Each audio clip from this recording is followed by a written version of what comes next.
තෙරුවන් සරණයි සියලු දෙනාටම. මානසික සතුට කියලා කියන්නේ අපි කාටත් අවශ්‍ය දෙයක්. මානසික සතුටක් නැතුව මේ ලෝකේ හොඳින් ජීවත් වෙන්න පුළුවන් කමක් නැහැ. මානසික සතුට අපි හොයාගෙන යනකොට අපිට මේ දේවල් කොච්චර වුණත් ලෝකයේ තුල මුදල් වලින් අපට එහෙමත් නැතිනම් බලයෙන් එහෙමත් නැතිනම් කීර්තියෙන් මේ කිසිම දෙයකින් විතරක් උපය ගන්නට පුළුවන් කමක් නැත්තේ නැහැ. යම්කිසි කෙනෙක් මේ දේවල් වලින් සතුටු වෙන්න උත්සාහවත් වුණත් ඒවා ඊටාම తాවකාලික දේවල් විතරයි. මේ හැම දෙයක්ම තිබුණත් මානසික සතුට නැතිනම් ඒ කිසිම තැනක කෙනෙකුට හොඳින් ජීවත් වෙන්න පුළුවන් කමක් නැහැ. සියලුම දේවල් ਸਰව සම්පූර්ණ වෙලා තිබුණත් ඒ නිසා වැදගත් වෙන්නේ මානසික තෘප්තිය පවතිනවා නම් විතරයි. මේ කිසිම දෙයක් නැති වුණත් කෙනෙක් ඉන්නේ සතුටින් නම් මානසික නිදහසෙන් නම් ඒක තමයි වැදගත්ම දේ. ඒ නිසා මානසික සතුට තරම් මිනිස්සුන්ට වැදගත් වෙනත් දෙයක් නැහැ. මානසික සතුට හොයාගෙන යනකොට අපි හැමදාම උත්සාහවත් වෙන්නේ ලෝකයේ තුල පවතින දේවල් අපිට ඕන විදිහට පවත්වලා සතුට කියන දේ හොයාගන්න. ඒක තමයි අපි සාමාන්‍යයෙන් අපේ ක්‍රමයේ බවට පත් වෙලා තියෙන්නේ. ඉතින් ලෝකය අපිට අවශ්‍ය විදිහට පවත්වලා සතුට වෙන්න උත්සාහවත් වෙන අපිට බොහෝ අවස්ථාවලදී මුහුණ දෙන්නට සිදුවන තත්ත්වයක් තමයි අපිට ඕන විදිහට මේ දේවල් නොපවතින එක. ඉතින් මේ දේවල් නොපවතිනකොට අපිට දුක, වෙහෙස, විඩාව ඇති වෙනවා. මානසික අතෘප්තිකර භාවය ඇති වෙනවා. ඒ වගේම මානසික පීඩනය ඇති වෙනවා. අපි හිතනවා අපි හිතන විදිහට අපිට ඕන විදිහට මුළු ලෝකෙම ජීවත් වෙන්න ඕනේ කියලා.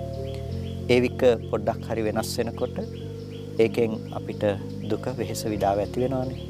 අපි ගත්තොත් හැම පරිසර පද්ධතියක් තුළම අපිට මේ කාරණාව දකින්න පුළුවන්කම තියෙනවා. පෞල් ජීවිතය තුළ වෙන්නට පුළුවන්, රැකියා ස්ථානයේ වෙන්නට පුළුවන්, මගතොටේදී වෙන්නට පුළුවන්, සම්බන්ධතාවලදී වෙන්නට පුළුවන්. ඕනම තැනකදී අපිට මේක දකින්න පුළුවන්කම තියෙනවා.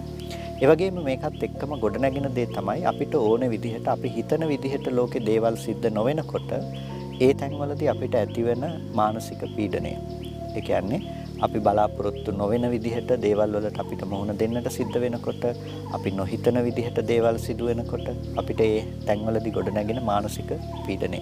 බොහෝ දෙනෙකුට ඒකට මුහුණ දෙන්නට සිද්ධ වෙනවා.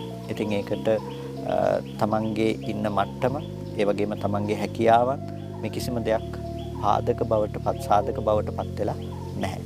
එතකොට ඒ කිසිම දෙයක් නොතකා මානසික පීඩනය කියන එක බොහෝ දෙනෙකුගේ සිත් සතන් තුළ පවතින දෙයක්. එහෙනම් අපි ටිකක් කල්පනා කරන්නට ඕනේ මේ මානසික පීඩනය අපිට ඇති වෙන්නේ ඇයි? ඇයි අපිට මානසික සතුට කියන දේ උපදව ගන්න ටිකක් අමාරු කියලා. ගොඩක් වෙලාවට අපි උත්සාහවත් වෙන්නේ කරන්න බැරි දේවල් වලින් සතුට වෙන්න හදන එක. අපි හිතනවා මුළු ලෝකෙම අපිට ඕන විදිහට අපි හිතන විදිහට පවතී කියලා.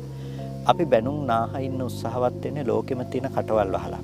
හැබැයි අපිට කවදාවත් ඒක කරන්න පුළුවන් කමක් නැහැ. නමුත් අපිට පුළුවන් නම් අපේ හිත හදාගන්න, බැනුමක් කෙනෙකුට අපේ හිත හදාගෙන තියාගන්න පුළුවන් නම් අපිට ලෝකෙම කටවල් වහන්න ඕන වෙලා නැහැ. අපිට පුළුවන් එතන දුක නැතුව ජීවත් වෙන ක්‍රමයක් හදාගන්න. එනිසා දුක නැති කරගන්න, නැතිනම් මානසික පීඩාව නැති කරගන්න ලේසි ක්‍රමයක් තියෙනකොට අපි හැමදාම උත්සාහවත් වෙන්නේ ලේසි ක්‍රමයක් කියලා හිතාගෙන අපිට කරන්න බැරි දෙයක් සඳහා උත්සාහවත් වීම. ඒ නිසා මේක සාර්ථකව කරගන්නට නම් ඔබට පුංචි ක්‍රමයක් තියෙනවා. ඒ තමයි ඔබට ඔබ පිළිබඳව හරියට විනිශ්චය කරගන්නට සිද්ධ වෙනවා. යම්කිසි දෙයකදී ඔබ වැරදිද නිවැරදිද කියන දේ පිළිබඳව ඔබට නිවැරදිව විනිශ්චය කරන්න අවශ්‍යම කළ යුතු දෙයක්. එතනදී ඔබට පුළුවන්කම තියෙනවා නම් යම්කිසි දෙයකදී ඔබ නිවැරදි කියලා මධ්‍යස්ථ ਵਿਚාරයකට යන්නට එතනදී ඔබට හිතන්නට දෙයක් නැහැ. ඔබ නිවැරදි දේ ලෝකයේ තුල කරලා තියෙනවා. ඔබ නිවැරද්ද වෙනුවෙන් පෙනී සිටින කෙනෙක් විදිහට. හැබැයි ඔබ මධ්‍යස්ථ ਵਿਚාරකයෙක් විය යුතුයි.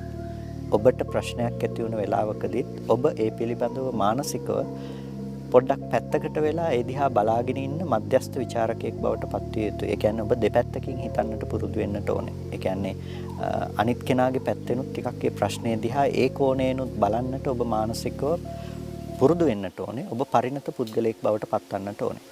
අන්න එහෙම බලනකොට ඔබට පේනවා නම් ලෝකේ ප්‍රශ්නකදී ඔබ නිවැරදි කියලා, ඒ නිවැරදි කියලා පෙනීම තුළ තමයි ඔබට සතුටු වෙන්න පුළුවන්කම තියෙන. ඔබ නිවැරදි දේ කරලා තියෙනවා. ඔබ කවදාවත් වරදක් කළා නැහැ කියලා.